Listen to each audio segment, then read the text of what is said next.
Iya, berjumpa lagi bersama saya Ruth Maria Tira, dan di segmen ini kita akan membahas terkait tentang musim mudik Natal Tahun Baru tol layang Jakarta Cikampek macet parah, dan sudah bersama saya di studio ada Bapak Budi Setiadi, ini selaku Dirjen Perhubungan Darat Kementerian Perhubungan. Selamat siang Pak, selamat datang di Jak TV.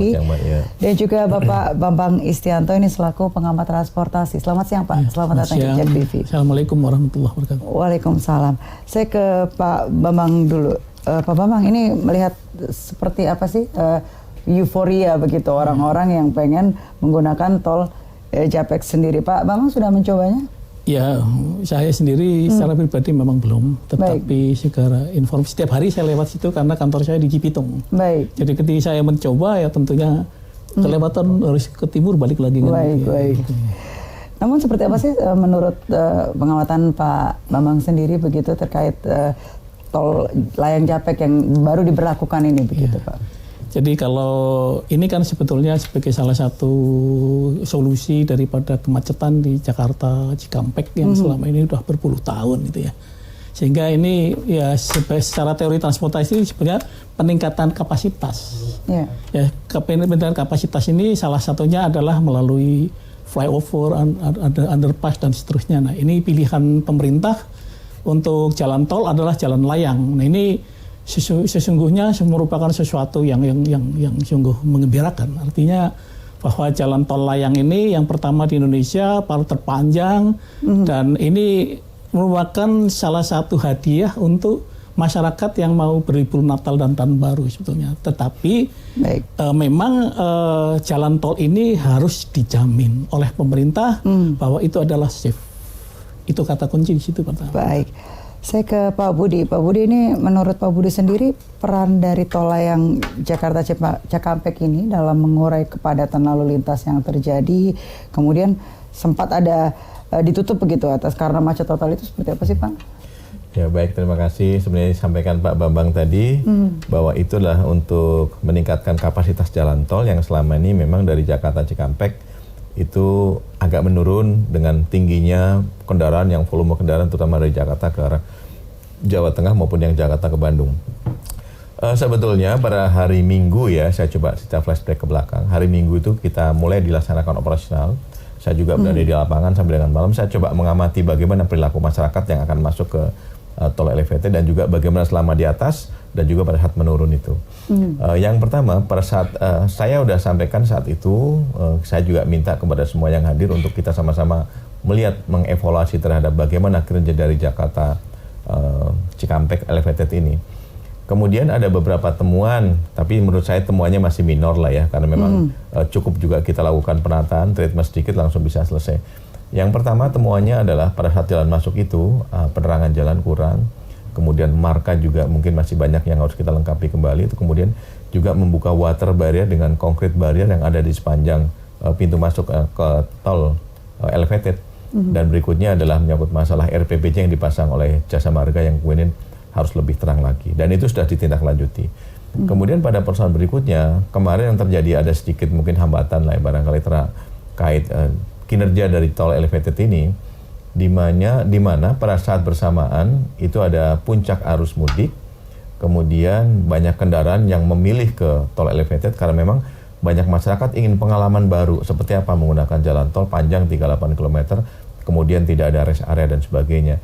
Sebetulnya yang terjadi adalah karena memang begitu pertemuan di kilometer 48 mau turun, kemudian kembali ke jalan tol yang biasa, itu kan terjadi bottleneck. Di atas kan kita tahu ada 2 lajur, di bawah 4 lajur. Jadi kembali ke 4 lajur, jadi ada sumbatan. Nah disitulah mungkin kendaraan dari atas, elevated maupun dari bawah mengurangi kecepatan. Karena memang volume kendaraan cukup banyak, terjadilah mungkin antrian yang cukup panjang. Tapi saya katakan itu tidak berhenti sama sekali, kan sebetulnya berjalan, hanya memang kecepatannya memang rendah sekali. Kemudian persoalan berikutnya adalah setelah kilometer 48 di kilometer 50 akan ketemu dengan satu rest area, dan rest areanya memang dari mulai Jakarta sampai dengan 48 kalau naik elevated berarti tidak akan ketemu rest area. Kilometer 19 terlewati, kemudian naiklah di situ, kemudian kendaraan yang mungkin BBM-nya sedikit berarti dia akan istirahat di kilometer 57. Jadi saya sangat berharap kepada para pengguna yang tol elevated, karena hari Minggu juga masih kita ketemukan ada kendaraan yang bannya pecah, ada kendaraan yang kehabisan BBM, dan itu semua menjelang Natal tahun baru sudah kita lakukan antisipasi. Kalau kehabisan BBM, dari pihak Pertamina sekarang sudah menyiapkan motor BBM yang setiap saat bisa untuk mengisi kendaraan yang sudah habis BBM di tol elevated. Kalau kemudian menyangkut masalah yang lain, tentunya misalnya mungkin ban pecah, ya saya cuma berharap bahwa tidak hanya yang menggunakan jalan tol saja, tapi secara umum kita tahu banyak masyarakat kita yang kurang begitu memahami menyangkut masalah tekanan ban atau tekanan angin di ban. Kalau kurang seperti apa, kalau kelebihan juga seperti apa. Apalagi kalau menggunakan jalan tol, itu kan jualan terus sehingga mungkin cepat panas, dampaknya adalah ban itu bisa mudah untuk pecah. Jadi kemarin ada 4 kendaraan yang kita ketahui pecah, nah ini mungkin yang kita harapkan mungkin jangan sampai terjadi. Jadi untuk itu kepada para pengguna jalan, terutama sekali jalan tol, sebelum melaksanakan perjalanan jauh, kita harapkan ada pengecekan dulu tekanan angin yang di ban. Demikian. Baik, saya ke Pak Bambang. Pak Bambang, ini kehadiran tol layang Japek ini kan disebutkan tadi mengurai kemacetan begitu, dan bisa ditempuh jarak kurang lebih cuma setengah jam untuk bisa melewati sepanjang itu. Nah, kalau memang pemerintah sudah menyediakan seperti itu, kemudian dari masyarakat sendiri, apa sih hal-hal yang kemudian harus menjadi catatan bagi masyarakat begitu, Pak? Ya, terima kasih. Jadi tadi Pak Dirjen itu sudah menjelaskan ya secara rinci itu, bahwa penggunaan tuh jalan tol layang ini kan baru pertama masyarakat mungkin bisa aja terjadi shock culture lah gitu ya. Tentunya harus banyak informasi yang diberikan kepada masyarakat tentang karakteristik jalan tol itu. Tapi jaminan pemerintah adalah pasti dipastikan bahwa struktur jalan itu sudah pasti standar nasional Indonesia sudah tercapai. Dan juga standar internasional juga dalam American Association of State Highway Transportation. Itu juga jaminan dari Kementerian PU.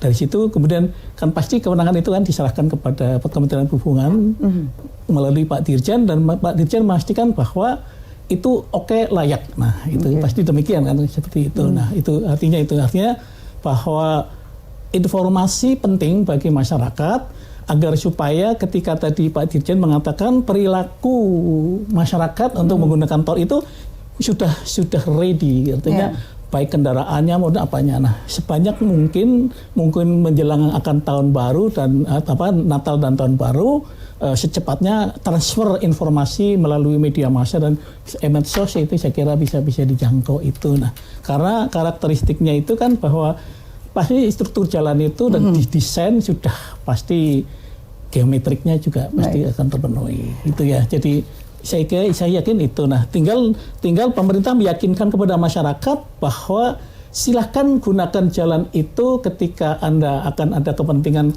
Natal dan Tahun Baru. Nah, jaminan itu. Nah, segala fasilitas tadi Pak Dirjen juga sudah serinci, sudah antisipatifnya sudah cukup bagus itu. Baik Pak Bambang, Pak Budi, kami harus jeda sejenak. Pemirsa jangan kemana-mana, tetap bersama kami di Newsroom.